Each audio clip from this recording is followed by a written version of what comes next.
Hello দর্শক, welcome back to my channel cooking হাউজে আরও একটি নতুন রেসিপি দেখার জন্য সবাইকে ওয়েলকাম জানাচ্ছি। আজকের পর্বে আপনাদের সাথে শেয়ার করব বাড়িতে থাকা দু একটা উপকরণ দিয়ে অসাধারণ স্বাদের একটি রেসিপি। আশা করি রেসিপিটি আপনাদের সবার ভালো লাগবে। প্রধান উপকরণ হিসাবে আমি এখানে নিয়েছি একটা আলু এরকম লম্বা করে কেটে নিয়েছি, আর হাফ কাপ পরিমাণ মুসুর ডাল নিয়েছি, আর নিয়েছি একটা ডিম। এখন চলে যাব মূল পর্বে, দেখে নেব পুরো রেসিপির প্রস্তুত প্রণালী। প্রথমেই আমি একটা কড়াইয়ে দিয়ে দিলাম 2 টেবিল চামচ পরিমাণ সরিষার তেল। তেলটা একটু গরম হয়ে গেছে, এখন দিয়ে দিচ্ছি পেঁয়াজ কুচি। আমি এখানে একটা বড় সাইজের পেঁয়াজ কুচিয়ে নিয়েছি। এখন পেঁয়াজটাকে হালকা ব্রাউন কালার করে ভেজে নেব। তো এখানে পেঁয়াজটা হালকা ব্রাউন কালার হয়ে গেছে, আর এখন দিয়ে দিচ্ছি আদা রসুন কুচি। আমি এখানে 8-10টা রসুন কুচি দিয়ে দিলাম, আর সেই সাথে গ্রেট করা 1 টেবিল চামচ পরিমাণ আদা দিয়ে এখন ভালো করে এটা একটু কষিয়ে নেব। এরপর দিয়ে দিচ্ছি টমেটো কুচি। আমি এখানে 3টে ছোট ছোট সাইজের টমেটো কুচিয়ে নিয়েছি।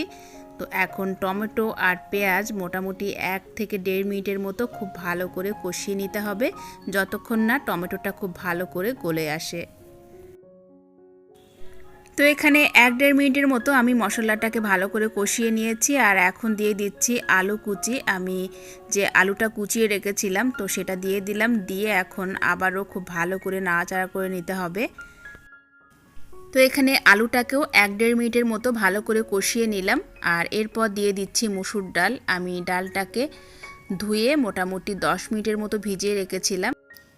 আর ডাল রান্নার আগে যদি 10 মিনিট আগে ডালটাকে ভিজিয়ে রাখা হয় তাহলে যে কোনো ডাল খুব সহজেই সিদ্ধ হয়ে যায়। তো এখানে ডালটা দেওয়ার পর খুব ভালো করে ডালটাকেও কষিয়ে নিতে হবে, আর এভাবে কষিয়ে নিতে নিতেই রান্নাটা করলে এই রান্নাটা অনেক সুস্বাদু হবে। আর এই পর্যায়ে আমি দিয়ে দিচ্ছি হাফ চা চামচ পরিমাণ কাশ্মীরি লঙ্কা পাউডার, হাফ চা চামচ পরিমাণ ধনিয়া পাউডার দিয়ে এখন খুব ভালো করে এটা নাড়াচাড়া করে নিতে হবে। তো এখানে কষানোর কাজ কমপ্লিট, আর এখন দিয়ে দিচ্ছি কয়েকটা কাঁচা লঙ্কা, এতে করে সুন্দর একটা ফ্লেভার আসবে। এবার আমি এখানে দিয়ে দেব প্রায় 2 কাপ পরিমাণ পানি।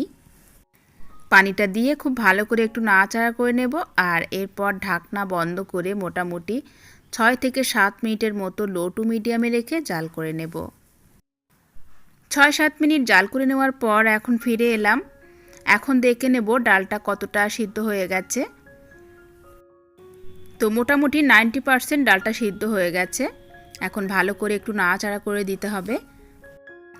যেহেতু ডালটা সিদ্ধ হয়ে গেছে তাই এই পর্যায়ে দিয়ে দিচ্ছি পরিমাণ মতো হলুদের গুঁড়ো আর স্বাদ মতো লবণ দিয়ে খুব ভালো করে একটু নাড়াচাড়া করে নেব।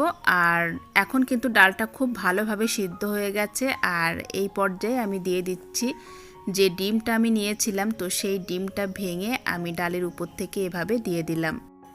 ডিমটা দেওয়ার পর এখন কিন্তু আর নাড়াচাড়া করা যাবে না, কিছুক্ষণ মোটামুটি 1 মিনিটের মতো এভাবে জাল করে নিতে হবে যাতে ডিমটা একটু শক্ত হয়ে যায়।